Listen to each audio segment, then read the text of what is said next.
Thank you, Tim. Can everybody hear me? First question. Way in the back. Yes, yay. All right.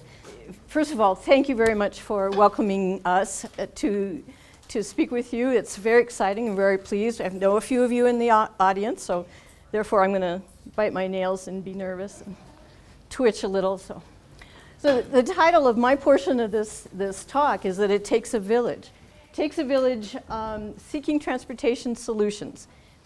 Human services transportation and human services transportation coordination. Forgive me, I'm moving over here so I don't have to turn around to tell you what's on the slide. I can look at it on the desk here. So, next slide. Now, this is a bit of an agenda of what we hope to, or what my portion I hope to cover with you this morning, or this afternoon. It is 3 minutes after. Some of the things that we know about transportation, some of the basics about transportation funding. Transportation basics, it's kind of all the same. The money problem, always a money problem, isn't there? Coordination and some recommendations. Now, first let me tell you a little bit how this particular slideshow evolved. I've been hanging out at the Care Coordination Subcommittee of the Community Living Advisory Group, and at one point I think they noticed I was there and asked me if I would talk a little bit about transportation, so I started to put a little Transit 101 together. So that's what this starts as. But then they called me a couple of days before the presentation. They said, well, could you give us some recommendations too? Because this is going to go to the governor. So, holy cow. So I called my friends and colleagues and said, we need to come up with some recommendations. And essentially, just putting recommendations together, the things that we've been talking about for years.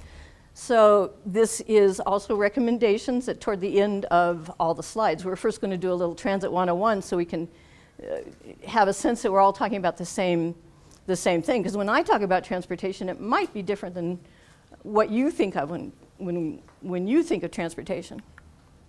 Oops. Okay, there we go. First, here's a picture of the cavalry. I got to tell you something. They ain't coming. There's nobody coming to save us. The feds are interested in something else. It's not human services. So, yes, we do get federal money, but we don't get a lot, and it's getting less all the time, while our needs are increasing. So, I got to tell you, the cavalry is not coming. We have to find ways to work together. We, all of us in this room, have to find ways to share resources. That's just what we're going to talk about with transportation coordination. Did anybody get here without transportation? No, me either.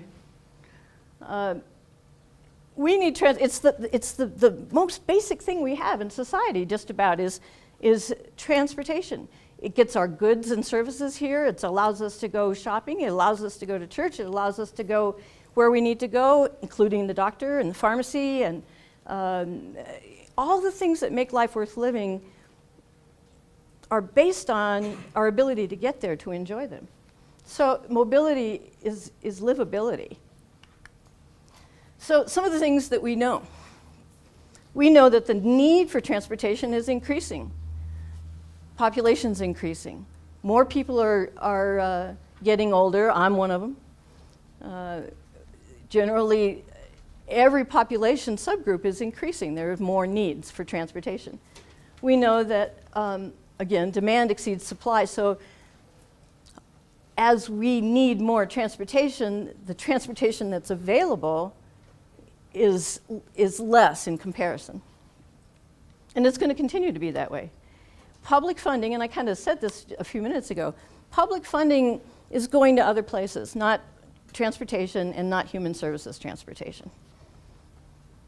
Also, funding tends to be in what we call silos. And it's not person-centered. A silo is one funding source. And that can be really problematic if we have a funding source from, let's say, senior resources, and another funding program for, let's say, veterans, just as an example. Those are separate funding programs. So what often will happen is that this population can't ride on the same bus with another population, or they can't go to the same or different kinds of destinations. So there's some issues there. Some of the other things that we know is that, and I'm kind of repeating myself, public transportation is underfunded. It's inadequate and it's decreasing. And it's not cheap. Good heavens. Costs are rising, and it's just, costs money to run the buses, it costs money to run vans. And this is an interesting thing. There's a big difference between fare and cost. Now, I have, on occasion, asked a human services agency, how much does your transportation program cost?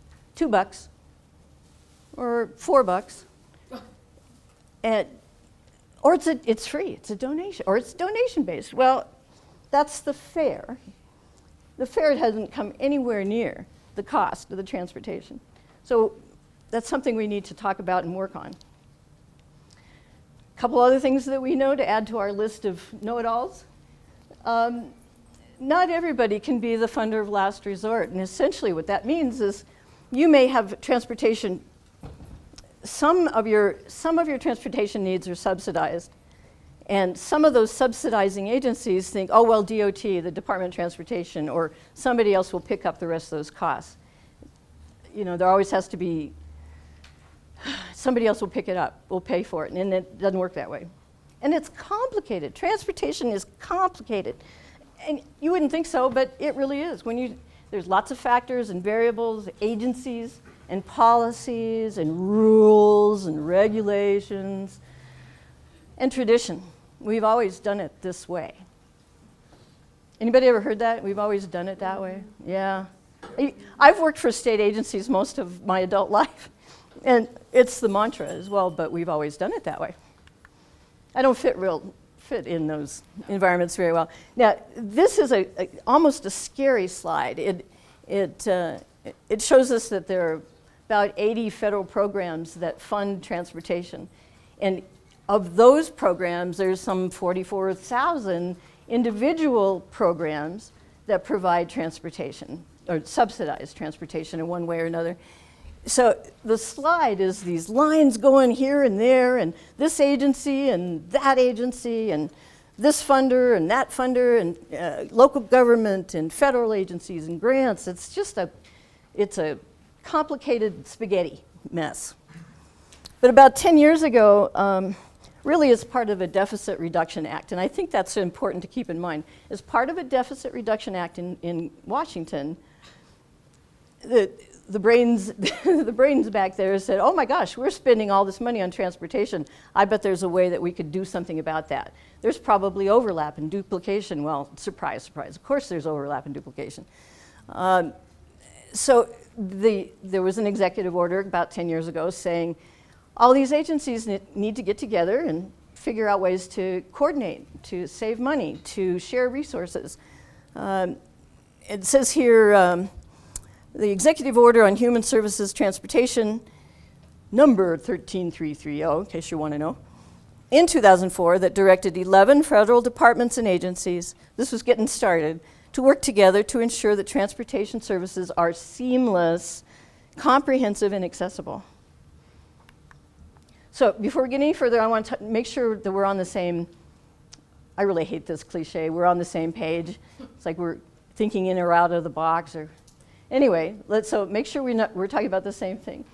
You will hear us talk about fixed route transit, or route transit, I'm not sure which is which. And that, in the Denver metro area, we're used to seeing RTD buses.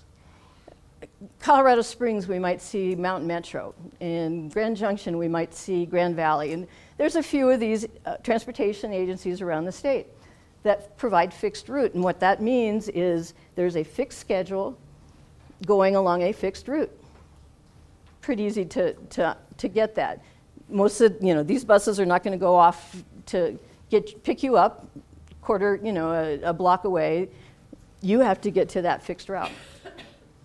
And then the other one, and this is the one that we talk the most about, is demand responsive, which means basically, I demand transportation, I want you to respond to me. So one of the most common ones that we think about in the Denver metro area is Access-a-Ride. what Access-a-Ride is called complementary paratransit. Now, I think that's a great word, complementary. You think, oh, cool, I can get on for free, but that's not what it means. It means that demand response is paired with or is combined with a fixed route. So if you are lucky enough to live within 3/4 of a mile of a fixed route, and mind you, they're strict about this. If you're on the other side, they measure from center line of the street. So if you happen to be on the other side of the street, forget it. I think that's bizarre, but you know, change comes slow. Anyway, so it works with a fixed route. It has to provide at least the same hours of service as a fixed route does. And riders must qualify. Access-a-Ride is very strict. It's expensive. They try to minimize the number of people that are eligible. And you go through a whole process to determine whether you're properly eligible or not. So this is just a little map diagramming roughly 3/4 of a mile from a fixed route. You have to keep that in mind if you're going to be an Access-a-Ride user. Or you can go to some place within that boundary, but they won't come, you know, if you're 3/4 plus one house, won't happen. So demand response, human services transportation, typically has a lot of restrictions, and those restrictions typically tend to increase costs. If it's client specific, we will only pick up seniors. So that funding source is only for seniors. Well, strictly speaking, that means non-seniors can't ride with them. That increases the cost. You might have, you know, you might have an empty vehicle except for one person. That doesn't make sense. And in a day when we're worried about resource use and climate change, all that, we need to be careful about how we spend our resources. The funding silos typically are senior related. They're workforce, Medicaid, and some others. Trip purposes, kind of a quirk in the way funding works is that what's happened traditionally is, okay, you have a pile of money that goes with you that will pay for some of your transportation to the doctor. Well, what if the doctor gives you a prescription? Can't do it. You got to go home and start all over again. Well, that's ridiculous. So this is something that all the transportation agencies are trying to figure out a way to work on. Because the Medicaid, if Medicaid pays for your what I just say, Medicaid pays for your medical trip, what's going to pay for the pharmacy? What happens if your pharmacy is in a grocery store? Oh my goodness.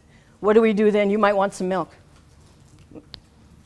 So there are a number of potential providers and funding sources, some that we haven't figured out yet, different ways of operating, but typically we think about seniors, intellectual and developmental disabilities funding, the non-emergency medical transportation, mental health, HCBS waivers. The VA has some funding. Of course, the VA funding is obviously not for non-veterans, it's for veterans, but a lot of folks are veterans. Red Cross has been a volunteer driver provider, DAV, Care Connect. There's a number of them. That some of the providers in the greater metro area are Seniors Resource Center, and you'll hear from Hank in a little bit if I ever stop talking. Via First Ride, Lakewood Rides. Oh, yes, another point. Location and geography can be a restriction too. There are providers, in Lakewood, for example, there's Lakewood Rides. They are not supposed to go outside the city boundaries. So that's cool if everything in your life is within Lakewood. You don't need to go to Wheat Ridge to come see me, or Denver to go see somebody else.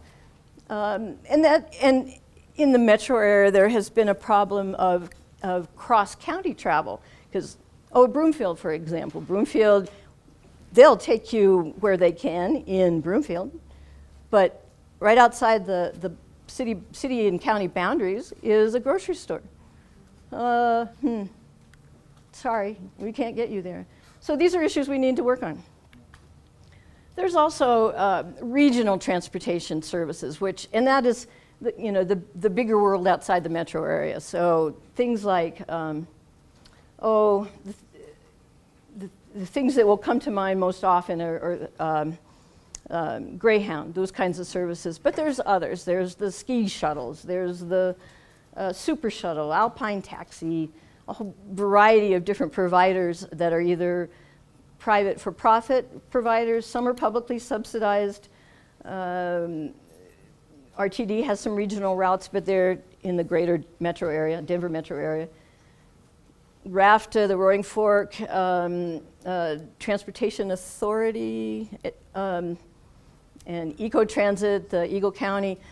Some of those are sort of regional, but at this point, we don't have a good connectivity throughout Colorado. So if we have a veteran in Alamosa, can be a challenge to get them to the VA clinic here.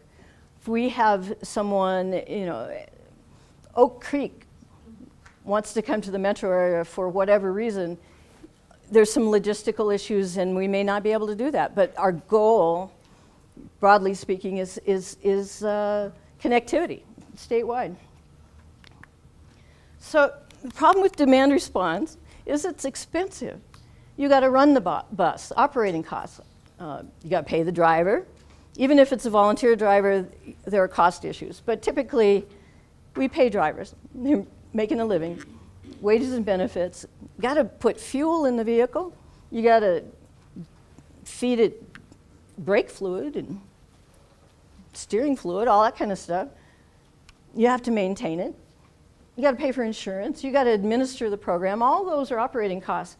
And in this area, it's quite interesting. There's a range from maybe $20, for example, maybe a little lower. Are we a little lower yet? We are lower. Okay, right on. We're moving in the right direction. So on the affordable end, a provider might pay, I'll say 20 because it's easy for me to remember, $20 for one-way trip. On the other end of the scale, and I won't mention who's on that other end of the scale, you can kind of imagine probably, $65 for on average, one-way trip. Can you imagine paying $130 round trip to go someplace in the community? You want to go to a concert on Friday night, and it's going to cost you $130 for transportation if you're working with that particular provider. Yikes! So the issue is who pays for that, right? Operating, if you were lucky, and you write a grant to the Department of Transportation, in Colorado you would be writing it either to CDOT, Colorado Department of Transportation, or RTD in some cases. You'll give, if you are awarded a competitive grant, up to 50% of those operating costs. That's awesome. That's like half your costs are taken care of if you got the award. I just wanted, they're competitive grants. Where do you come up with the rest of it? So just for the sake of argument, if a trip costs $40 for a one-way trip, you got $20 of that subsidized, you got to come up with another 20. So if you have a whole bunch of clients, customers, users of your transportation, that adds up pretty darn quick. Same thing with capital. You got to buy the bus. So, but the feds are a little more generous with that. Again, if you're successful with a grant and you're subsidized by the Department of Transportation, Federal Transit Administration, they will subsidize up to 80% of your capital costs. So that's awesome. Let's say you just want to buy one vehicle and just for numbers, make it easy. You might pay, let's say $50,000 for a vehicle to transport multiple people. So $40 is subsidized. You got to come up with, or $40,000 is subsidized. $10,000 you got to come up with. It's a little easier when it's capital, but tough to operate the buses if you don't have operating cash. Nice, pretty bus, nobody to drive it. So the match, this whole match is a dilemma for us. We tried to figure out, so you got competitive FTA grants, Federal Transit Administration grants on one side, and on the other, how do we pass the plate, pool our resources? How do we get everybody at the table to chip in? And that's my personal dream, is that we'll pass first we'll hold hands and sing, and then we'll pass the plate, and everybody puts the money in, and we'll have it all taken care of. I don't see any problem with that, do you? So, Are we already passing the plate when we pay our taxes? yes, we are. Yes, we are. And those taxes don't always go to the places that we think they ought to go. And that gets into politics, and then you'll get me on a rant, and it won't be pretty. But you're right, yes, it is taxes. And so part of what we can do is lobby and encourage our decision makers, our politicians, to focus on our needs, on our transportation needs, on our human services needs. To a transportation provider, a transit provider, it's not about where the funding comes from. We obviously have to pay for costs. But a ride is a ride is a ride. Doesn't matter. It's not the rider's funding, it's the individual and their needs and where they need to go and get back to. We don't want to just take them and drop them off. Well, it depends. Some people you might. So collaboration, I'm going to read you a sentence, a couple sentences. The need for transportation coordination. We must work together to overcome public policy dysfunction. That's one thing.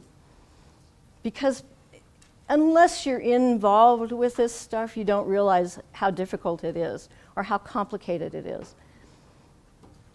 We must work, certainly I encourage, I'm waving the flag so that we form collaborations of non-traditional associations of social service agencies, workforce development, funders, families, faith groups, volunteer organizations, transit agencies, advocates, medical providers, veterans groups, private businesses, housing, let's just, wherever everybody needs transportation, and let's find a way to work together. There are, I have a messy slide here that's not really intended to be read. It's a list of some of the agencies, some of the other non-Department of Transportation funding sources.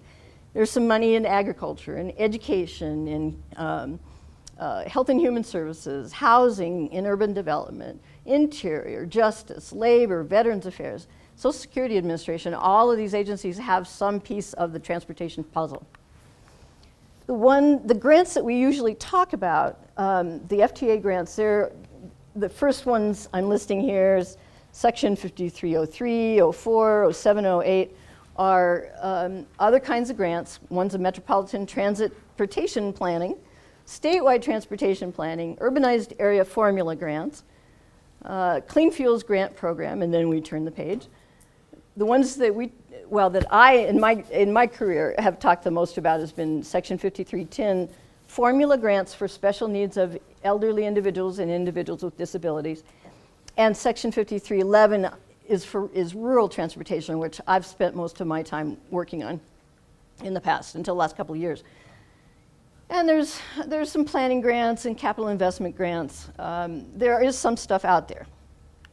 It's not completely bleak, mostly, but not completely. Need for transportation coordination. Bringing together funding, service, and transportation interests will maximize limited resources, provide more rides, because you can, for a variety of reasons. One is the obvious, you can put more people on a vehicle, make it easier, reduce duplication, right? So have you ever noticed that sometimes you see several vehicles with one or two people on it, and it looks like they're going to the same place? So that's a waste of resources. How do we fix that? And increase satisfaction. People are happier if they have something they can rely on. We wrote for the Care Coordination Subcommittee a big, long problem statement, and I don't want to bore you with it, but it's basically what I just got through telling you, that that folks have a right to remain at home, to live independent lives, and to do that they need transportation. Public funds are harder to come by, so let's pool our resources where we can. Some of the challenges are institutional. I'm just picking a couple of things from this big long problem statement.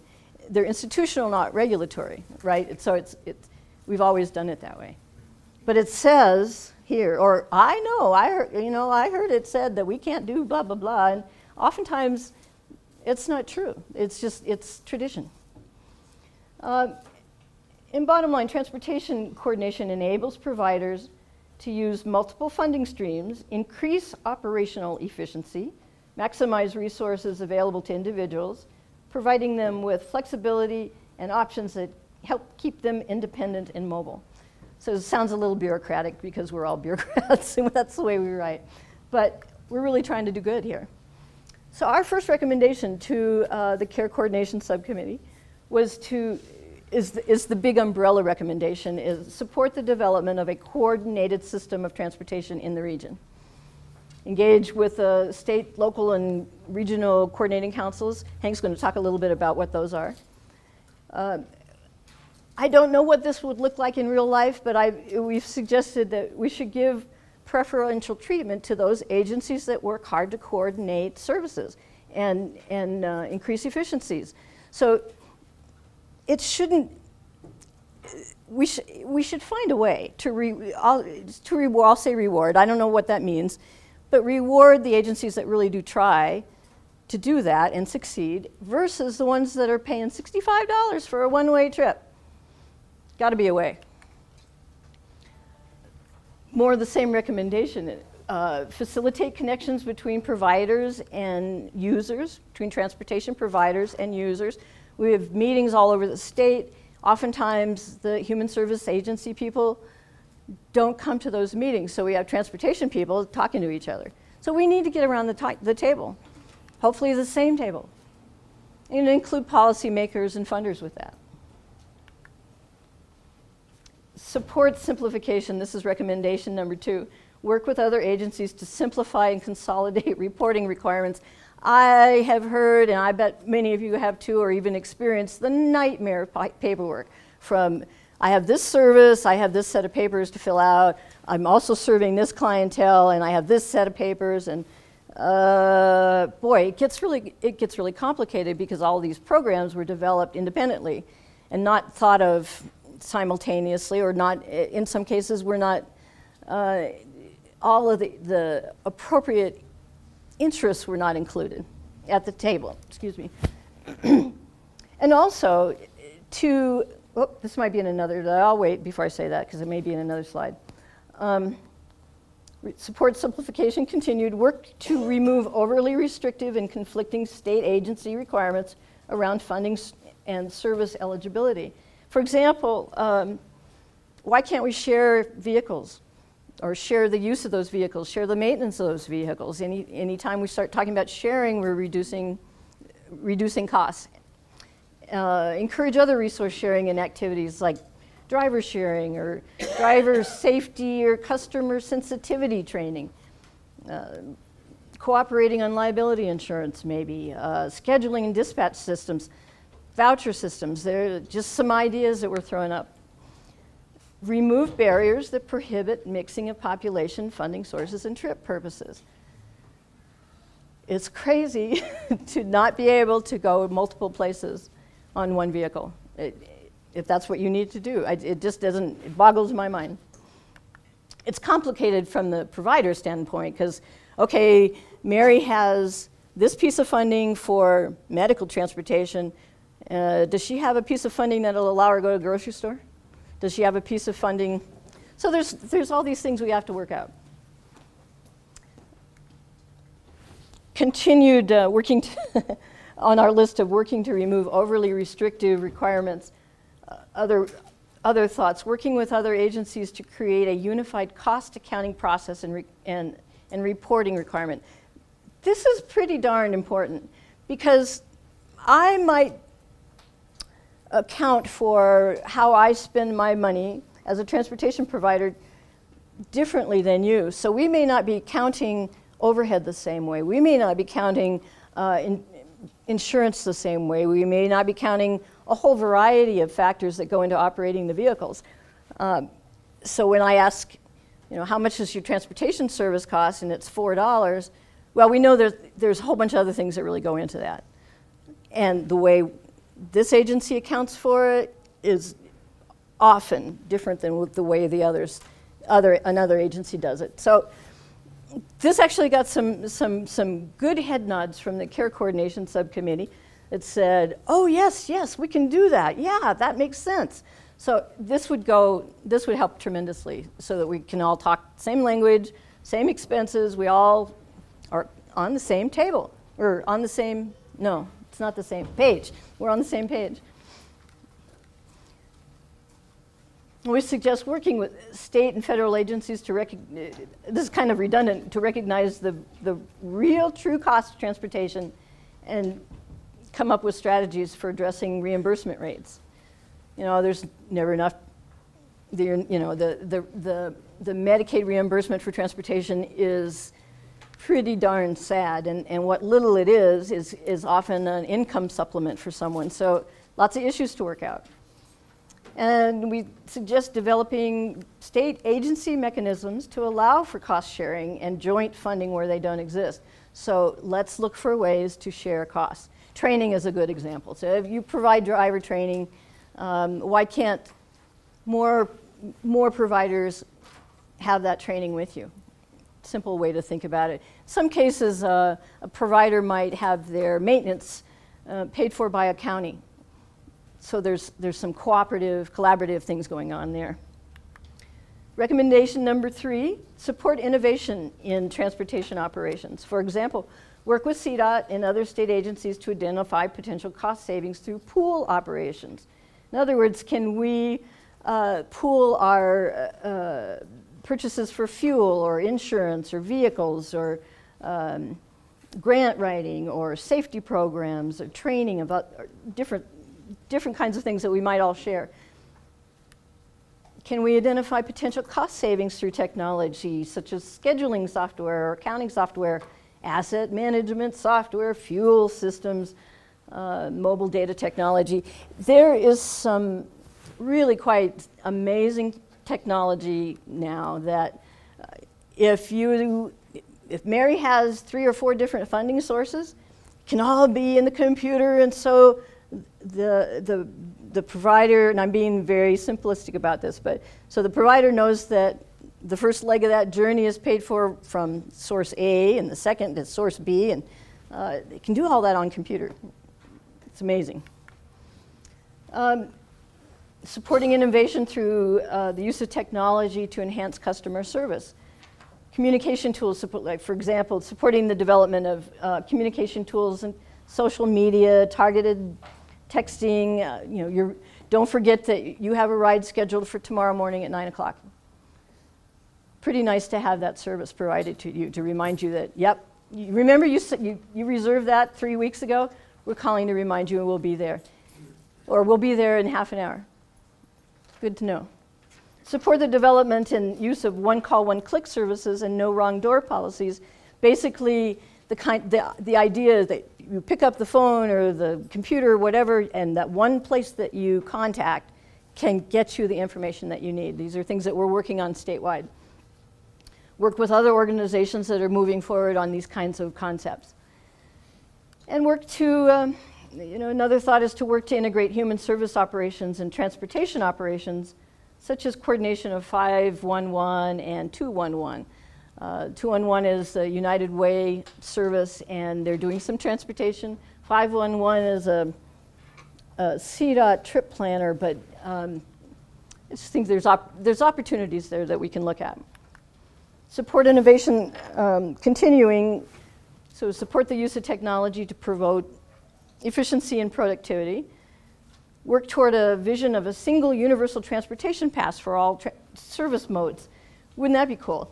Include rail and bus and shuttle and taxi and tolling and bicycles, and ensure access by all funding sources and provide for all trip purposes. Oh no, we can't do that because we only do medical, so we can't do that. Or we don't do medical, or whatever the limitation might be. Big recommendation number 4, let's work toward a collaborative future. Participate in long and short-term transportation, economic development, and community planning efforts at the local level and the state level. and support innovative service concepts and proven and promising practices. Of course, all this takes time for somebody's to do and work on. Now, Colorado, a lot of folks don't know this. We have transportation providers around the state. This particular slide has is a picture of the state of Colorado with a bunch of little marks on it of where there are transportation providers throughout the state.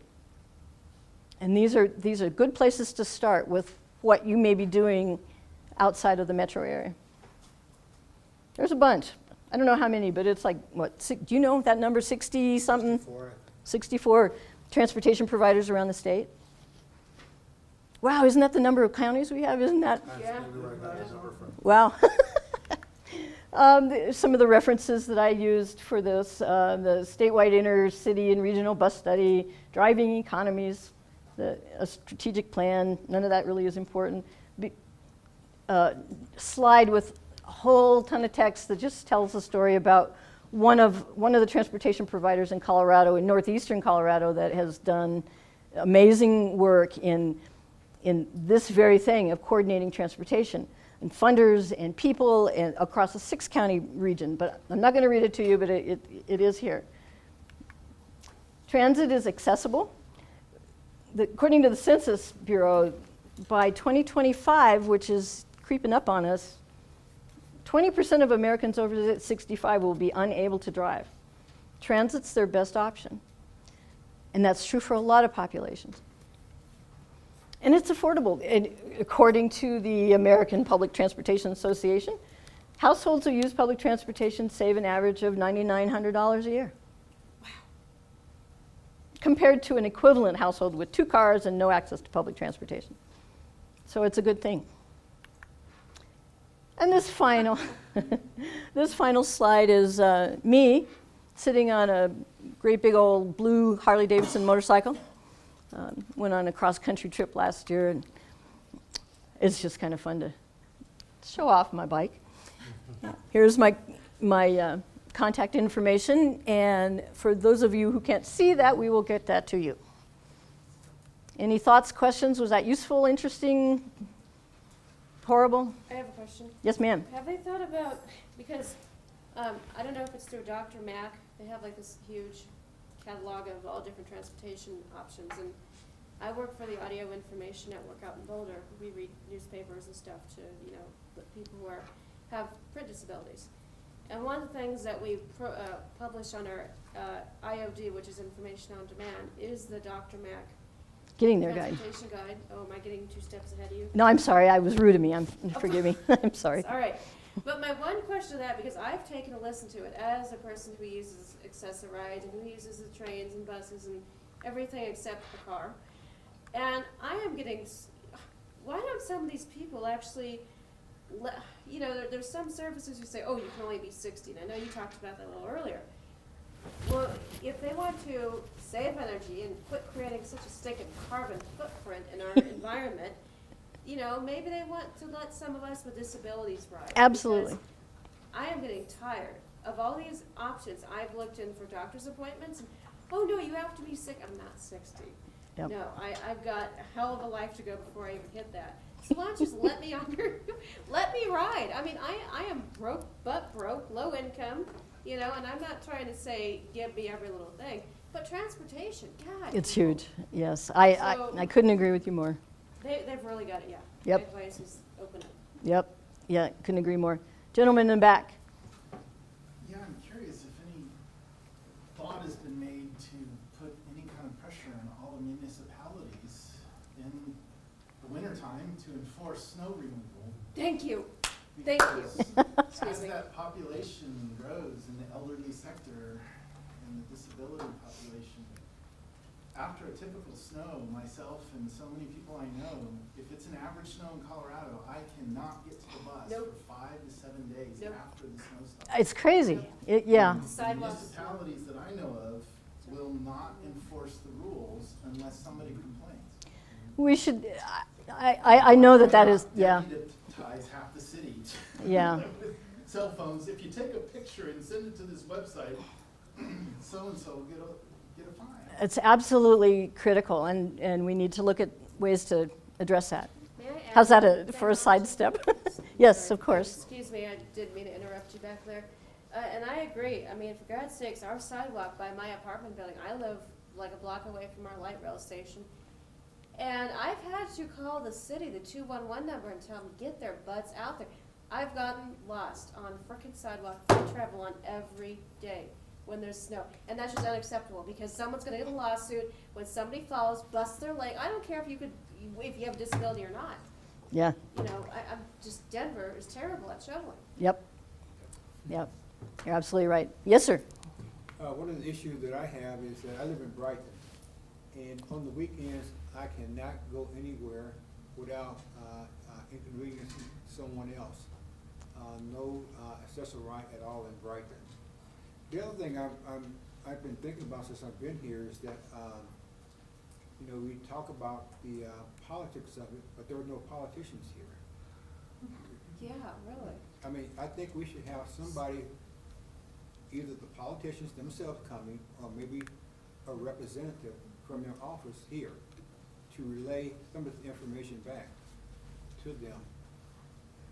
Absolutely. And we're, different fronts, we're working on that, and I think all of us need to do that. And as a coordinated effort as well.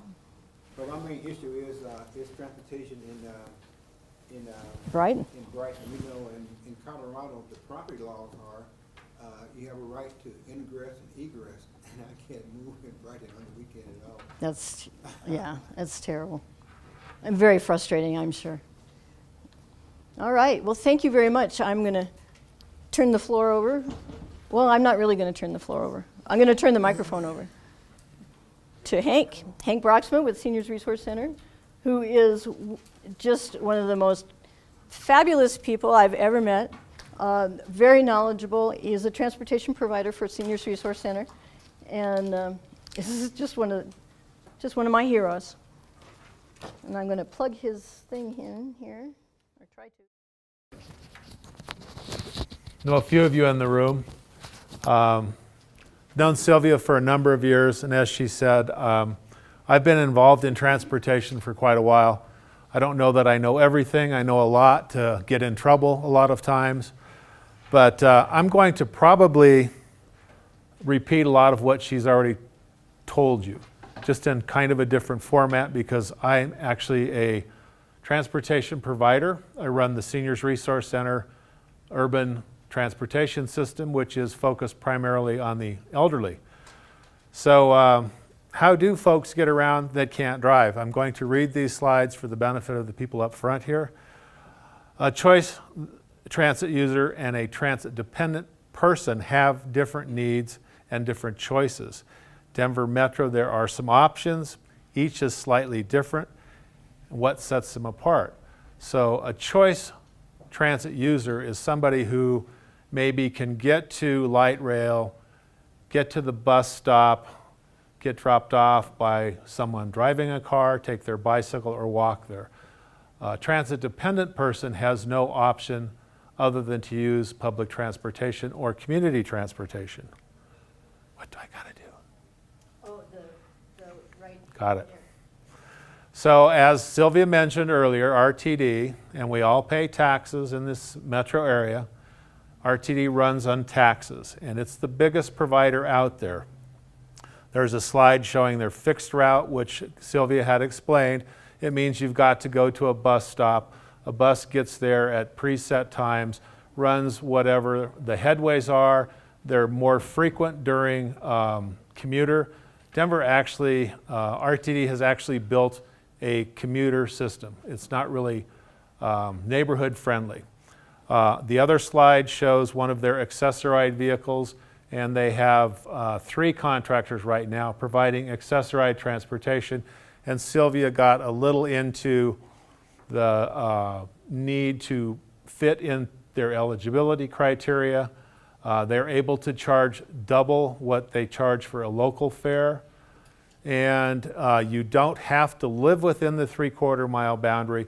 You do have to be certified eligible and then get yourself within that 3/4 mile boundary. Yes, go ahead. Can you repeat that? Because that sounds foreign. I thought you had You have to physically be there. You do not have to live within. So in Sylvia's example, living across the street, as long as you've been certified eligible, you can call them up and go across the street. Now, it is generally what's called in the industry a curb service, which means they'll pull up and kind of like a taxi, honk the horn. You have 5 minutes to get out and get on board, or they'll move on. You can request door-to-door service.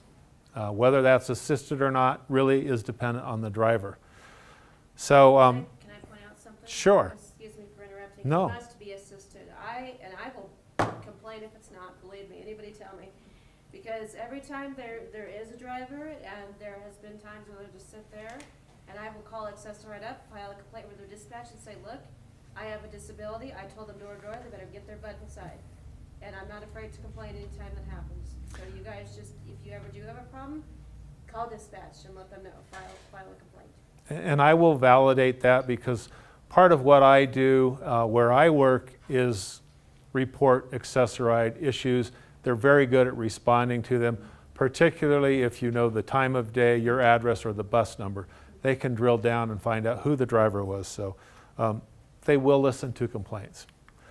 But who else is out there, right? So we have NEMT, NMT, so that's non-emergent medical transportation. That's Medicaid, doctor's appointments.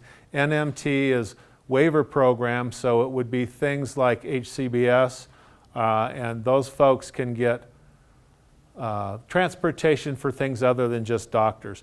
In Boulder, one of my great friends runs VIA. VIA is a Boulder-based system.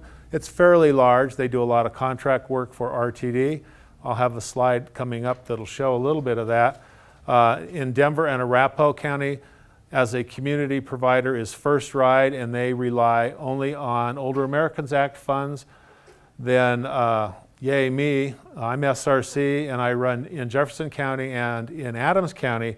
And I have a little bit different approach because I operate a brokerage, so I have vehicles that we own. We run vehicles for Adams County. We also sell rides to other providers. I've been using the Red Cross. We have contracts with Lakewood Rides, the Thornton Senior Center, the Westminster Senior Center. We have a volunteer drive program all melded together. And the other unique thing that we're doing in Jefferson County is we blend all of our funding together. So Sylvia had been talking about that earlier. Unfortunately, there's not a lot of funding that reaches down to the DD community. It's interesting, and we'll talk a little bit about that coming up.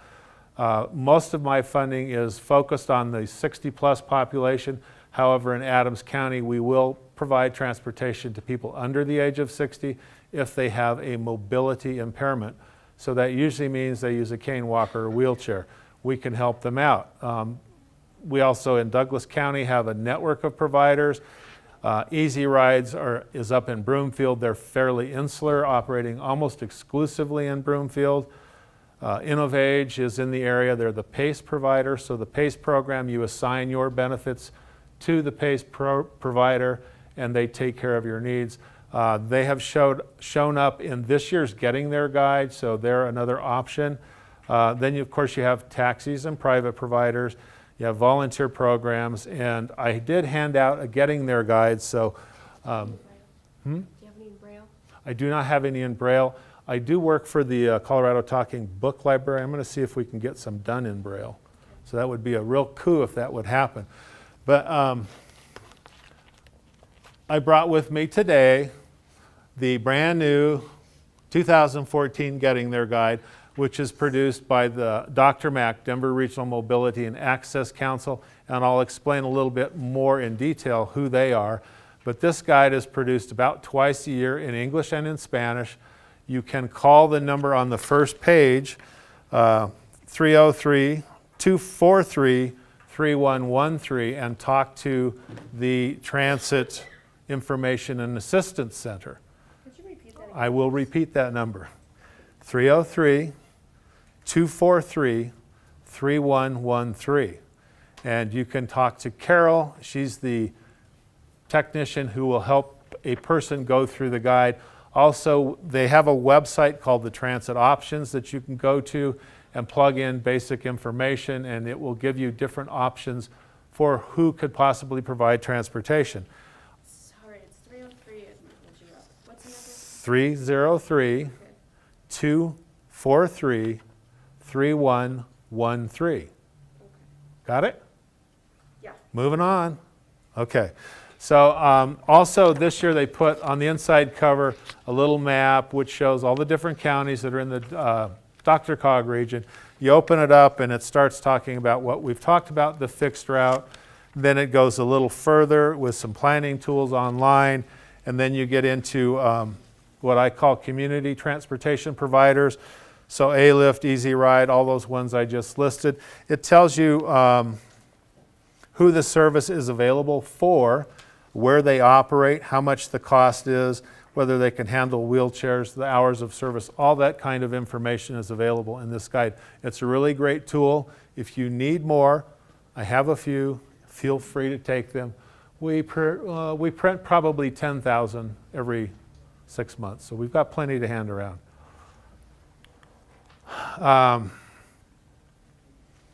Sylvia referred to it as human service transportation. I refer to it as community transportation. Some people refer to it as special transportation. The bottom line is, and these are, on the left is a picture of one of the SRC vehicles with the driver. On the right is one of our subcontractors, Lakewood Ride. So it's the body on chassis type of a vehicle. It's accessible. People with wheelchairs can get on. People with walkers can get on. Unfortunately, there always is that age barrier. And again, I mentioned that most folks are looking at the 60-plus population. That's because there's a lot of older Americans Act money that goes into transportation to build these community networks. Some communities lower that age. Lakewood, for example, goes down to the age of 50, but you have to be a Lakewood resident. Adams County, as I said, as long as you have a mobility impairment, you can make an appointment. Most of these are advanced reservation kinds of systems. RTD gets the biggest amount of taxes, but most counties, the DD population also gets taxes.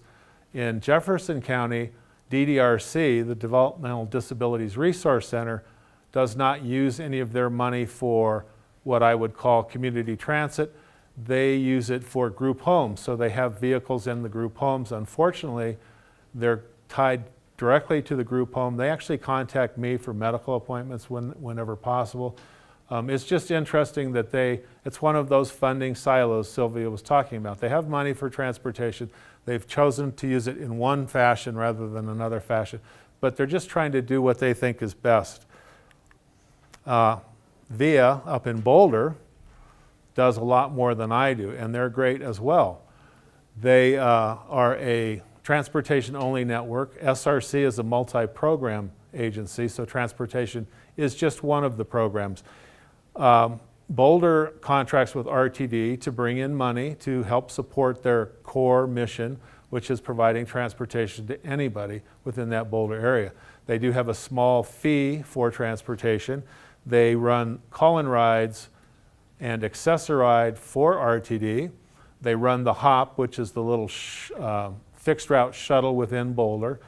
They have just started something called the Climb, which is part of their network, but it's the vehicle that they use to go up into the mountains, up into Estes Park. So if you're at all familiar with Boulder, they have the hop, skip, jump, leap, and bound. So they're all different legs of transportation. They've added the Climb because you're going up. You can see they use a smaller vehicle, so the slide on the right shows a new vehicle to the industry. It's called a MV1. It's a small wheelchair accessible vehicle. It's the only purpose-built wheelchair accessible vehicle in the world. It's built in the USA. It came out in the market a few years back. There's been some issues. It seems to be a reliable vehicle. The government has kind of underwritten it. It's now being built by American General, which is the same company that builds postal vehicles. So we think that they will stay around for a while. They cost a little less than a big body on chassis, but when you're doing community transportation and you own a big body on chassis, you very seldom have it filled to capacity, and it's pulling about 7 miles to the gallon. So that carbon footprint you were talking about becomes pretty large, whereas that smaller vehicle will get roughly twice the mileage. And then both VIA and SRC are also using Prius sedans where appropriate. Heck, those things get 45 miles to the gallon, so I really like that.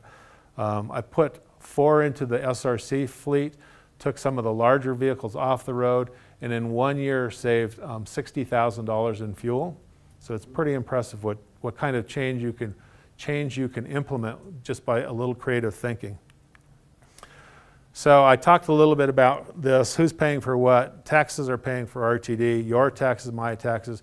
Anybody who's buying anything in Denver, because it's a sales tax based mechanism. The DD program taxes come out of, I believe, property taxes.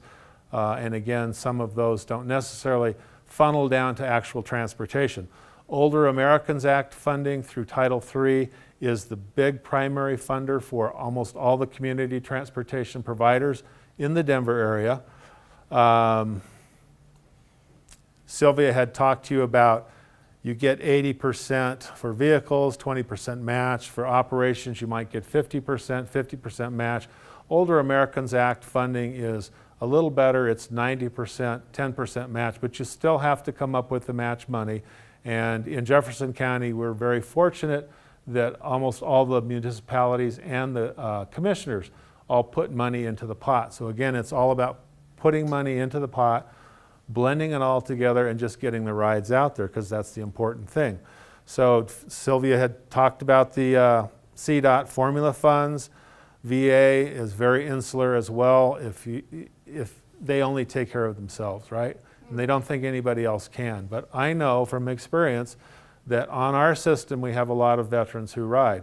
It's a question we're going to start asking. We are down with the VA as a preferred provider, so I can bill back to them. They've never set a rate for me for the kind of trips that we're doing for them. We do a lot of adult day respite trips for primarily World War II veterans, and they pay us to do that. Medicaid's in the picture. Again, the NEMT and NMT groups. But I got to tell you, Medicaid is pathetic. In Colorado, not only do they not fully draw down their federal allocation, but they only will reimburse, for me, roughly 1/3 of the cost of the actual transportation. Now, I got to tell you, and I'm not bragging here, but we have managed to come up with the lowest per trip cost of, it's roughly $18.50 right now. Medicaid, if I'm lucky, for an ambulatory ride will pay $8.20. For a wheelchair ride, it might be $12.20. So you can't make that work, you know? You lose money on one trip, you're not going to gain by doing 10 trips. So it's just, in the past when we were contracted to work with Medicaid, we actually used county funds to supplement that. Our system is a free system. It's a donation based. We work really hard on getting donations in, and we're pretty successful at doing that. Again, Older Americans Act wants you to get donations, and they kind of track on how well you're doing. So regardless of who's paying for anything, nobody ever covers the whole cost. So Sylvia had talked about your fare might be $2, $4, whatever. The actual cost for the provider to give that service is $20 and on up. And that's the kind of piece that we're trying to work on. She talked a little bit about silos. So I've got a slide here that says waffles or spaghetti. Now, I don't know, I had just heard this expression, this analogy a couple of weeks ago, and I don't mean to offend anybody in the room, but a waffle is a man's brain. It thinks in compartments. Spaghetti is a woman's brain. It overlaps and intertwines. So anything that a woman thinks about touches a bunch of other neurons. A man has one little compartment. It's called the nothing compartment. And you guys all know this, and you gals know this as well. We can sit there and stare dumbly into space. Honey, what are you thinking about? Nothing. That's exactly right. We're not thinking about anything. we look at you guys and go, honey, what are you thinking about? Well, I was just thinking about I have to get the laundry done, but to do the laundry, I have to go to the store and do this, and it just, it's all intertwined. So there's a different functionality. Now, the reason I bring this slide up is because this is transportation. We're waffles most of the time. We're siloed. We're little compartments of funding doing very specific things. What we want to become is spaghetti. We want to put the sauce on all the noodles and just let the bus go where it needs to go. Let you get your ride wherever. Get out of Brighton on the weekend. Doesn't matter. So to do this, since the, what did you call it? The 2004 federal initiative, it's actually officially called United We Ride. The Fed said, hey, all you people are getting money for transportation, but you're not playing together. You're silo funded. We want you to work together, and to do that, for you to get federal funding, you have to have locally coordinated plans for transportation. So in Colorado, we have a state coordinating council. Both Sylvia and I participate in that, as well as a couple of others in the room. We have regional coordinating councils, such as Dr. Mac, which is kind of covering the Denver metro area. We have something down in Colorado Springs. We have something up in Fort Collins, something out in Steamboat Springs, and maybe one or two others. And then getting even down more locally is local coordinating councils. In Denver, each county has a local coordinating council. They meet monthly. They talk about things. A lot of what's going on, and it takes so much time for all of this to happen because this has started since 2004. So 10 years have gone by. People have been talking. We all acknowledge the problem that we need to do a better job of providing transportation. We need to get together, talk about coordination, talk about services, talk about how to utilize our funding to make all of the resources we have more available to everyone. So what can you do? You want politicians in the room? They're likely not going to come. What can you do? Get involved. Go sit in on your local coordinating council. Let your voice be heard. Talk to people that are working on this problem. The more people we have focused on the problem, the better chance we're going to have of succeeding. So look for ways to collaborate with others. Discourage funding silos. When you hear about it, encourage coordination every time you can. Advocate for transit funds. There's a lot of transit funds out there. Let's get a little bit more because we're still going to be short. Costs are really high for this type of transportation.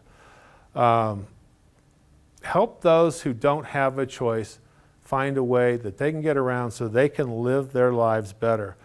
Join your RCC, your LCC. Let your voice get heard because what's most important is the trip you want to take. As a transportation provider for a number of years with Older Americans Act funding, we were funded to do critical need trips. I thought, well, this is really cool. I'm helping all these older people get to the doctor, get to the dentist, go get their grocery shopping, and a few other critical need type trips. And I thought, I'm a wonderful person. I'm helping these people live their lives. Well, not too many years ago, a different funding source from the feds came down that allowed me to open it up and say, hey, I'll take you anywhere you want to go if you're within our boundaried area. So if you want to go to the beauty shop, you want to take your dog to the vet, wherever you want to go, we'll take you. Just give us a call. Well, hey, much to my surprise, that's what everybody wanted. Right now, one of our most popular trip categories is something we define as a personal trip. It allows Margaret to go to the hairdresser twice a month because screw it, she only wants to go to the doctor once a year, but she wants to go to the beauty shop twice a month.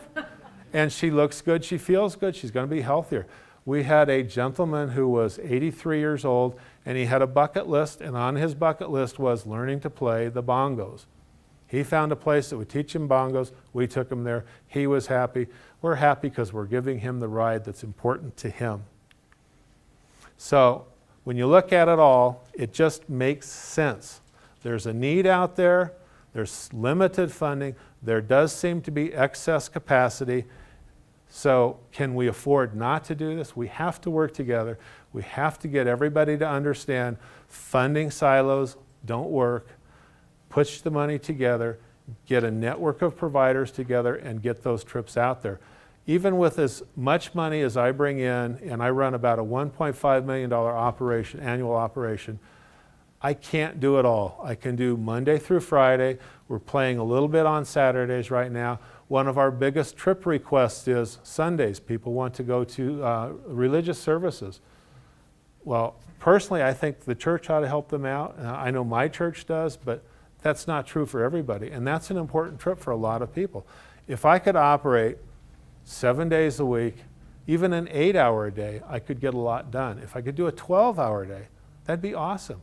I mean, I could take somebody from Jefferson County, downtown, they could go to the symphony, and we'll pick them up and get them home.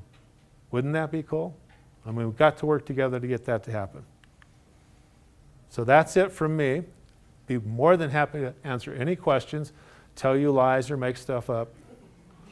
Yes? So my name is Jose Torres, and I represent CCDC. And what I have seen in 3 years working with the disability community directly, and 2 more working indirectly,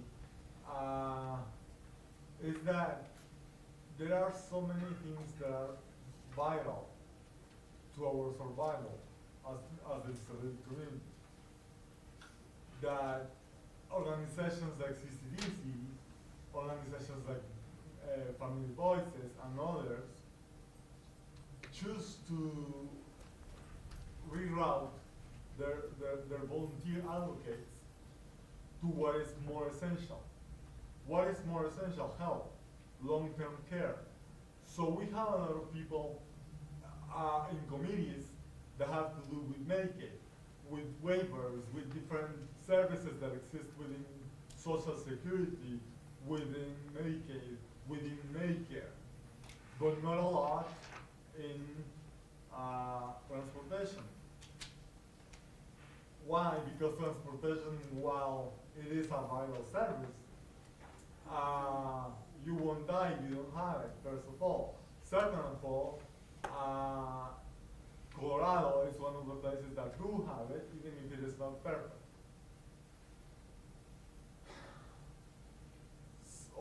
Small organizations, or organizations that are growing, do not have enough capacity yet to cover it all.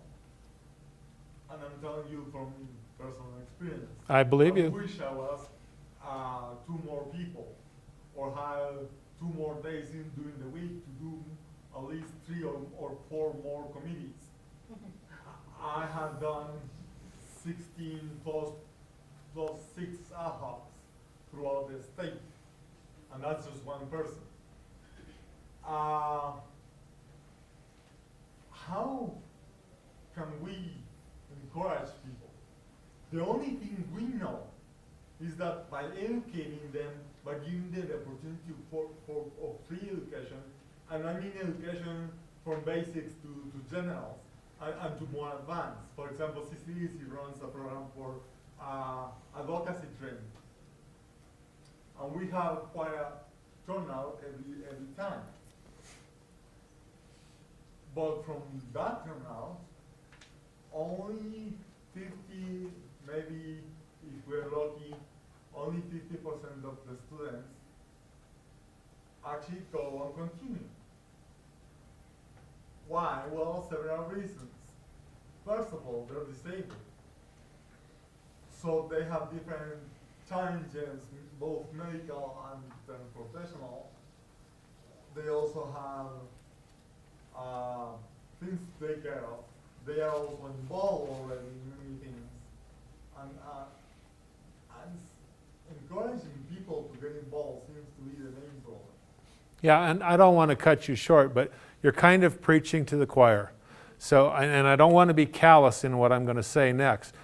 Society is changing. There's not enough money. We saw how expensive transportation is.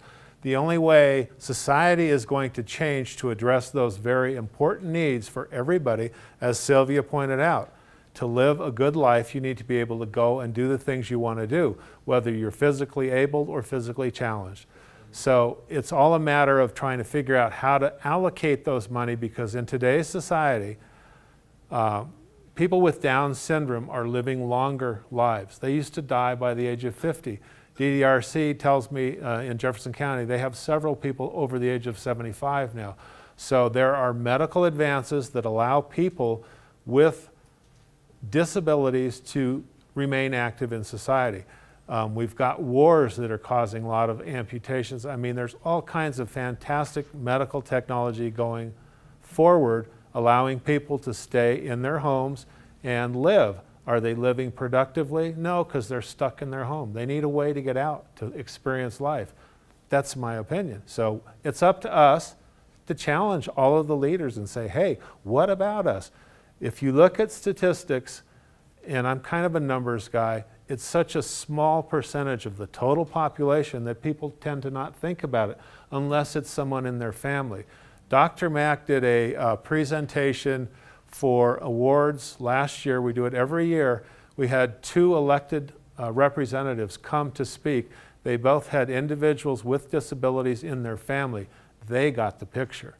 But that's just 2 out of what's in the Senate in Colorado, 124 reps. So it's a matter of getting our voices heard. If we want to change, we've got to be part of pushing that change forward. Yes? I'd just like to highlight one thing you said. As an advocate, parent, chauffeur of a young adult with special needs, that critical care list, that needs to be totally reevaluated. That if you look at how many people with disabilities actually frequent a doctor without a medical visit companion, that actually go by themselves, where that position, they need somebody probably to go with them, or oftentimes, whereas a social gathering, they can take public transportation, or what we want to call public transportation, and be totally independent with that. So I think the critical care list needs to be looked at. I think the funding needs to be more broad scope. It needs to be shared, which is what coordination is all about, putting all that money together and allowing your local community providers to operate fully and still get paid for what they're doing. Because, I don't charge. You can take my system if you're over 60, and I'm not going to charge you. Do I care whether you give a donation? Well, kind of, because we need donations. Am I going to insist on it? No. I mean, we don't really look at that. But as I said earlier, society is changing. People are staying healthier in different forms for longer periods. If I look at the world today, in just the Denver area, and I am born and raised, in fact grew up just south of here, we now have light rail. We now have new concepts for service, Uber car and Lyft. They just had to go through PUC because they needed to be a little more closely regulated, so driver certification processes were occurring, but it didn't address at all the needs of the disabled. There's no requirement that 10% of their vehicles be accessible, whereas if I'm getting funding from the feds, all of my vehicles have to be accessible, or I have to have the ability to do every accessible need ride that comes across my desk. So we've got a mixed fleet. We've tried to balance that, use some smaller vehicles to do, honestly, probably 75% of our trips are for people who are ambulatory and they can ride in a little Prius, but we still need accessible vehicles. That's not happening with Uber and Lyft.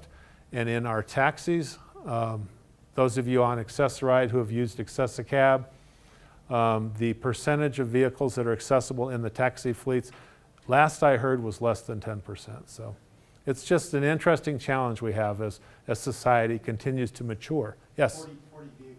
40 vehicles. in all the companies. So that's 1,200 total vehicles, I think, on the road, something like that. It's a pretty small percentage. Yes? Also from Colorado Cross Disability Coalition, our motto is nothing about us without us. That even though Jose's been on like 16 committees, we still don't listen to us.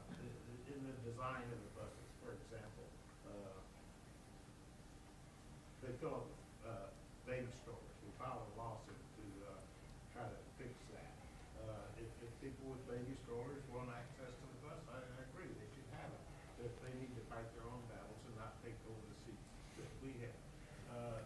The design of the light rail, we weren't included in the design. Don't even get me started about the poor design of light rail. I mean, again, you're preaching to the choir, and I'm telling y'all, society is changing. And if you guys want to help impact change, you have to get involved with everybody else, because RTD will respond to one group when there's heavy press. They may respond a little more favorably if there are several groups collaborating and coordinating and saying, hey, we want to see some change. We're paying for this. We're taxpayers. I was involved with Colorado, Jefferson County Democratic Party. I was a delegate to the National Convention in 2008. I had a screaming match with somebody in our precinct committee meeting about having accessible House district meetings. The lady screamed across the room at me, nobody's going to tell me where to hold my House district meetings whenever I requested that they be held in accessible places. Pretty sensitive, huh? Yes, and so it's not like we haven't attempted it. We've threatened a lawsuit in order just to get the House district meetings accessible. One of the ladies that lives in my apartment says, well, I ride on Lakewood rides or whatever, but there's no handrail or anything. She rides on she uses a walker, not a wheelchair. So she transfers from her flimsy little walker that they can't secure into the seat, and then she's too low. So the seats aren't designed properly for somebody who has difficulty transferring. So, just a few things like that. To say that we have not been involved, CCDC came in existence in 1990, and we have been battling this for almost 25 years now. I'm very aware of all of that. And people from ADAPT threw themselves in front of the buses in order to do Yep. this. So we have tried, we just Okay. can't get anybody. I'm just saying, join forces. I am the chair of the Jefferson County Local Coordinating Council. I don't have any representative from CCDC there. Dr. Mack, do we have regular presence? Not regular. Yeah, I think we have a member, frequent present. But, again, getting more people involved, more groups, is only going to strengthen what we're all trying to say.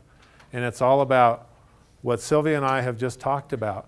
Let's push the money all together. Let's take away those silos.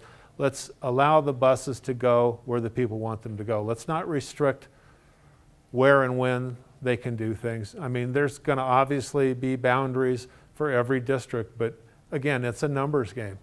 If you get on my bus, I'm not going to take you to Colorado Springs. Maybe I can connect you up with a system that will. Sylvia had a slide that showed all of the providers in Colorado. Well, here's the thing.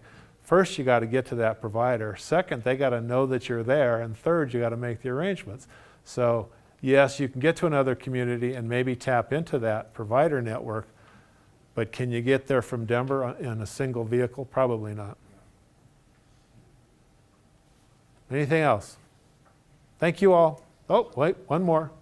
Always in the back. Hey, I would love to hear more about the process of how, I'm guessing it's the local coordinating council and Jeffco figured out how to combine all the funding streams for transportation. Yeah, it was actually me. It was Seniors Resource Center. I've been in operations there for about 25 years. And we spent a number of years trying to explain our cost allocation model. So we ended up saying, hey, we're pushing all of our money into the budget. We're tracking your funding by ride because we assign billing codes to every ride that we do. Some people may have 3 or 4 different billing codes depending on the ride. If I run out of money in a certain funding, it doesn't mean I'm going to stop transportation. I've got enough, we'll call it squish money from municipalities that I can just keep the service going. So even when we were doing Medicaid, it was not unusual for one of my vehicles to have maybe 4 funding sources on that vehicle at the same time. And that's all we're talking about. as opposed to the VA, which is only going to run a vehicle with veterans on it, whether it's 1 or 4.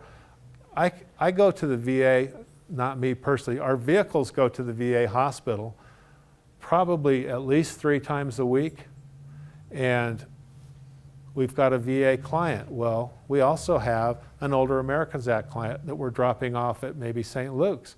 So it's just a matter of putting the people on the bus so you don't have to have 2 or 3 buses going to the same destination.